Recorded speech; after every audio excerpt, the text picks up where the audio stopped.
करीब 2 घंटे में तय करेगी। अगर वैश्विक स्तर पर देखें तो अब भारत उन चुनिंदा देशों में शामिल है जहां पर हाइड्रोजन ट्रेन संचालित की जाती हैं। और अक्सर हमने देखा है कि जो विदेशी ट्रेन्स हैं उनमें 2 या 3 कोचेज ही होते हैं। भारत में ये सबसे लंबी ट्रेन 10 कोचों वाली चलाई गई है। लगभग 2600 यात्रियों की क्षमता होगी। हाइड्रोजन फ्यूल सेल से बिजली उत्पादन किया जाएगा और डिजाइन ऐसी की गई है कि इसकी जो रफ्तार है, उसकी जो स्पीड है वो करीब 110 किलोमीटर प्रति घंटा। लेकिन आपने देखा होगा कि ये जो दूरी है 90 किलोमीटर की, वो 2 घंटे में तय की जा रही है, यानी अभी इसकी स्पीड कम रखी गई है। इसको भारतीय ट्रैक्स पर संचालित किया जा रहा है। पायलट प्रोजेक्ट है, देश की पहली हाइड्रोजन ट्रेन। इसके सफल संचालन के बाद ऐसे रूट्स जहां पर इलेक्ट्रिफिकेशन नहीं हुआ है वहां पर हाइड्रोजन ट्रेन को चलाया जाएगा।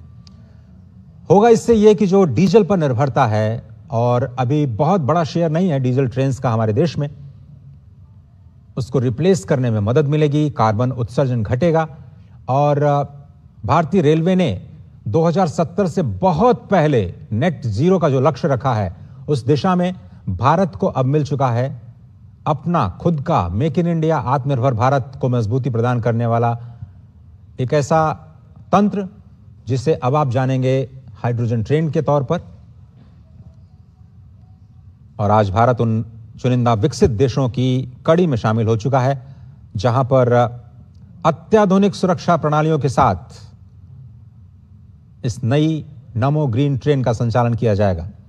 आपको बताएं कि इस ट्रेन में कई आधुनिक सुरक्षा प्रणालियां लगाई गई हैं, जैसे कि हाइड्रोजन गैस लीक डिटेक्टर। जैसे ही कोई लीकेज होता है तुरंत डिटेक्ट कर लिया जाएगा उसको। आग और धुएं का पता लगाने वाले जो अल्ट्रा सेंसिटिव सेंसर्स हैं वो भी इसमें लगाए गए हैं। तापमान की निगरानी करने वाले सिस्टम्स हैं। किसी भी तरह की परेशानी को रोकने के लिए सुरक्षा सुनिश्चित की गई है। हाइड्रोजन कैसे आती है, तो जींद में पहले से ही ग्रीन हाइड्रोजन उत्पादन संयंत्र स्थापित किया गया है और वहां पर इलेक्ट्रोलाइसिस के जरिए पानी को हाइड्रोजन और ऑक्सीजन में विभाजित किया जाएगा। हाइड्रोजन को इकट्ठा किया जाएगा और उसके बाद हाइड्रोजन टैंक्स में उसको फिल किया जाएगा और उससे ही बिजली बनाई जाएगी, जिससे कि ये ट्रेन चलेगी। इसका जो बाई प्रोडक्ट है वो केवल वाटर वेपर है, यानी केवल पानी की भाप।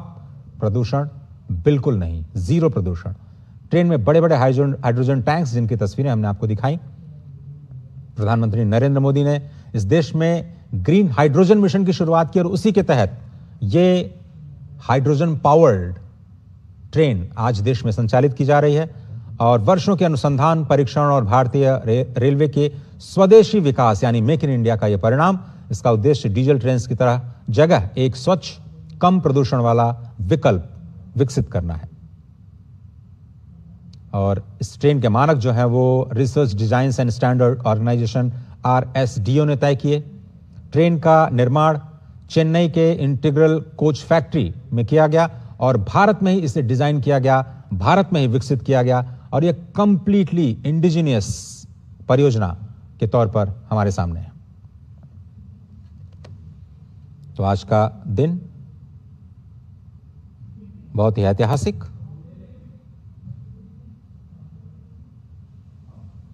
और यह हाइड्रोजन ट्रेन केवल तकनीक नहीं बल्कि स्वच्छ ऊर्जा सुरक्षा और जलवायु परिवर्तन से निपटने की वैश्विक रणनीति का एक बहुत ही महत्वपूर्ण हिस्सा है। भारत जैसे देश के लिए जहां पर अधिकांश रेलवे नेटवर्क का विद्युतीकरण हो चुका है, आपको बताया मैंने, लेकिन कुछ मार्ग अभी भी हैं जहां पर डीजल की निर्भरता है, जहां पर इलेक्ट्रिफिकेशन नहीं हुआ है और हाइड्रोजन ट्रेन एक बहुत ही प्रभावी और पर्यावरण अनुकूल समाधान बन सकती है। भारत जैसा कि आप देख रहे हैं कि स्वदेशी तकनीक विकसित करने में सफल हो चुका है, तो ये वैश्विक हरित परिवहन यानी जो ग्रीन मोबिलिटी है, जिसकी पूरी दुनिया में इस वक्त चर्चा हो रही है, इसमें भी एक प्रमुख भूमिका निभा सकता है। और ये टेक्नोलॉजी भारत के बाहर भी शेयर करने के लिए भारत बिल्कुल तैयार नजर आता है। तो पहली बात, ये दुनिया की पहली जो व्यावसायिक हाइड्रोजन ट्रेन है, आपको बताएं कि फ्रांस में शुरू की गई थी, कोरोडिला आइलैंड, और एक बार हाइड्रोजन भरने के बाद इसे 1000 किलोमीटर तक चलाया जा सकता है। लगभग गति 140। ये दुनिया की पहली हाइड्रोजन ट्रेन है, उसकी हम बात कर रहे हैं। और ट्रेन के संचालन के दौरान केवल पानी की भाप निकलती है। हाइड्रोजन का उत्पादन जो है वो ग्रीन हाइड्रोजन से किया जाए तो पूरी की पूरी जो परिवहन श्रृंखला है वो कार्बन मुक्त हो सकती है। अभी इलेक्ट्रोलिसिस प्रोसेस में थोड़ा सा प्रदूषण जरूर होता है, लेकिन अगर इसको ग्रीन हाइड्रोजन के जरिए बनाया जाए, इस हाइड्रोजन के उत्पादन को सुनिश्चित किया जाए, इलेक्ट्रोलिसिस प्रक्रिया का वो न किया जाए,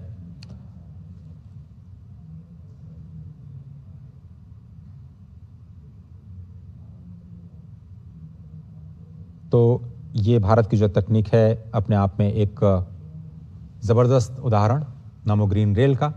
और ग्रीन रेल इसलिए हम कह रहे हैं क्योंकि ये बिल्कुल प्रदूषण मुक्त,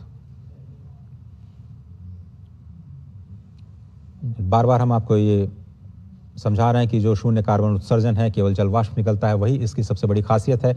डीजल का विकल्प है, बहुत कम शोर करता है, डीजल इंजन की तुलना में बहुत ही शांत इसका इंजन है। ऊर्जा दक्षता के मामले में जो फ्यूल सेल है और बैटरी मिलकर के ऊर्जा का बहुत ही बेहतर उपयोग करते हैं।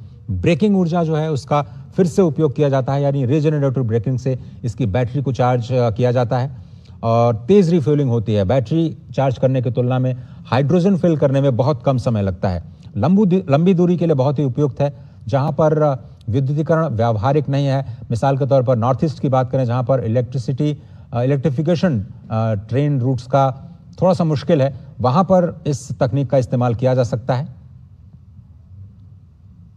और सबसे पहले आपको बताएं, 1960 में अमेरिकी अंतरिक्ष एजेंसी नासा, उसने अपने अपोलो मिशन में इस फ्यूल सेल तकनीक का इस्तेमाल किया था। रेल क्षेत्र में हाइड्रोजन तकनीक को जो कॉमर्शियलाइजेशन करने का अगर श्रेय जाता है तो वो है फ्रांस की कंपनी एल्स्ट्रॉम को। एल्स्ट्रॉम ने सबसे पहला कैनेडिया आइलैंड नाम का दुनिया का पहला यात्री हाइड्रोजन ट्रेन